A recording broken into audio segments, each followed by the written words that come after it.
Now, I'm not saying that I am a prophet. I'm not. But I would like to take this day to talk about something very special. The future. You see, everyone's favorite global pandemic, heretofore known as the thing, has transformed the way we as people live our lives. It's transformed the way we spend our time. It's transformed the way we spend time with others. It's transformed the way we shop.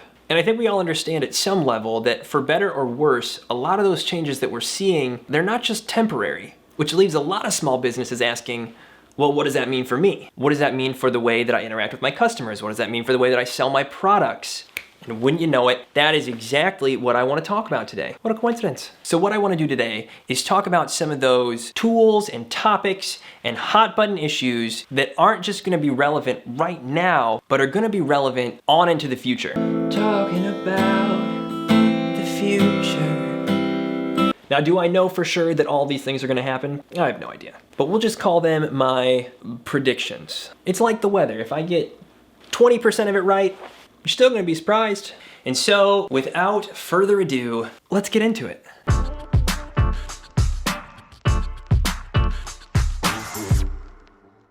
All right, so let's start off with a softball here.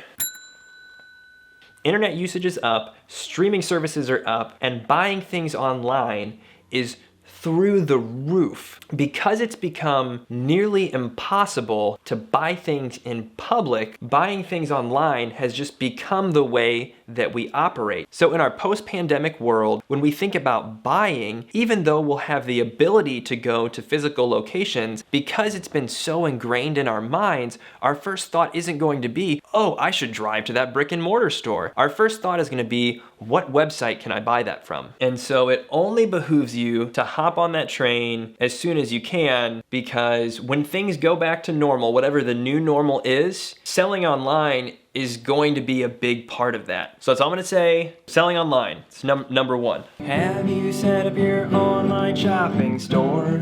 Prediction number two. So I've had a lot of time to think about and ponder and muse over what leads to permanently changing consumer behaviors. And I've been able to boil a lot of that down to one thing: witchcraft. Convenience.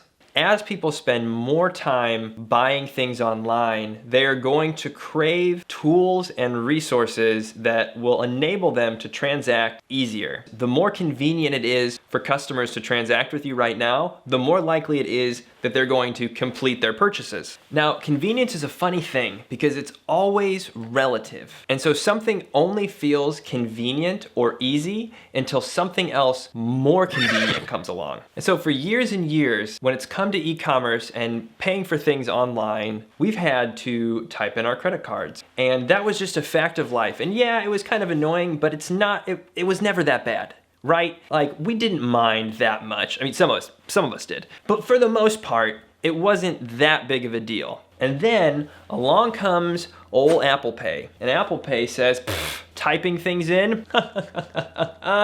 Plebeians. And so now, for more and more consumers, they're able to just swipe the old Apple Pay swiper and things are miraculously paid for. Money is transferred, goods are received, and the whole process is seamless. And now that people have tasted that, it is very, very unlikely that they're gonna wanna go back to typing in their credit cards. And no, not everyone's offering Apple Pay yet. A lot of e-commerce stores are allowing you to save your credit card information or set up an account or things like that. But Apple Pay lets you bypass all of those things. You never have to create an account. You never have to put in your email or type anything at all. So the beauty of Apple Pay is that because we don't have to type in an egregiously long credit card number, it eliminates some of the friction in the checkout process. So that means it's giving consumers less time to second guess the purchases they're making, and it's removing obstacles that are in their way to completing their purchase. Apple Pay is one of those things that has grown quietly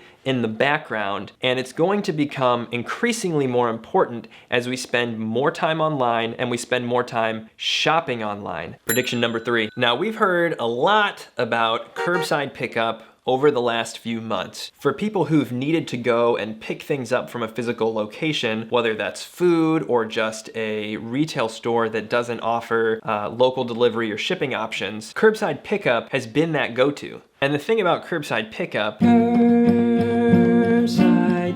is it was around long before the pandemic ever hit. There were a lot of major retailers that were already offering curbside pickup because they knew that their customers wanted convenient ways to get the things that they'd ordered. And now that it's become such a ubiquitous way to transact with local retailers, I expect that people are going to continue craving that long into the future. So think about it this way. You as the small business are telling me that I can order something online and then drive to your location, stay in my car, and you will bring that thing out to me. Sold. Because people love convenience. Very few people are going to elect to walk into a store if they can just have someone bring their purchases out to them. Regardless of whether that is more or less of a burden for the small business, the consumer has tasted the convenience and they will want that on into the future. So curbside pickup may be something that is essential now by law, but it's going to be essential in the future because of consumer expectations. So hop on the curbside pickup train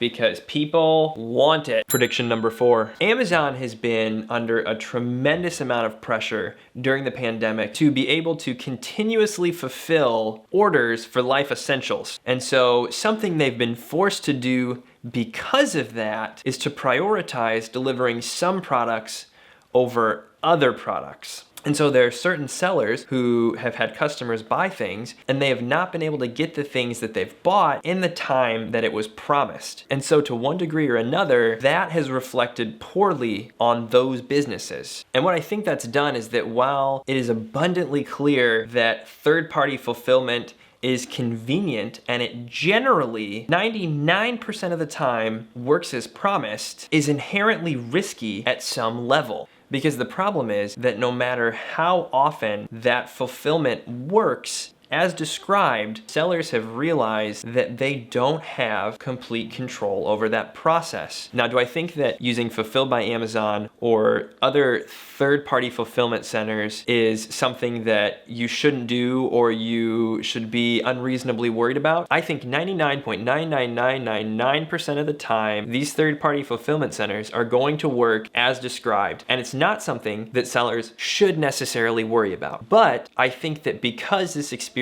has happened, it's something that they are going to worry about. Because the problem is, however small, however immaterial it may be, the risk is there and sellers realize that it's there. Prediction number 5. The number of orders that are going through restaurant e-commerce stores for curbside pickup completely dwarfs anything we have ever seen. I think we're going to see more and more restaurants handling their online ordering on their own from their own e-commerce site as opposed to relying on a lot of third-party delivery services to do that for them. And so where a lot of these restaurants maybe would have had a website and they would have promoted a widget or a link to one of these services to handle the ordering, now they can just do all of that on their own. And if you're a restaurant who has set up an e-commerce store and is allowing customers to order online from your website, then please don't link to those other services, because all that that's going to do is it's going to take customers who would have just ordered on your website and they're going to think, oh, I need to go click on this link and go to this service or this platform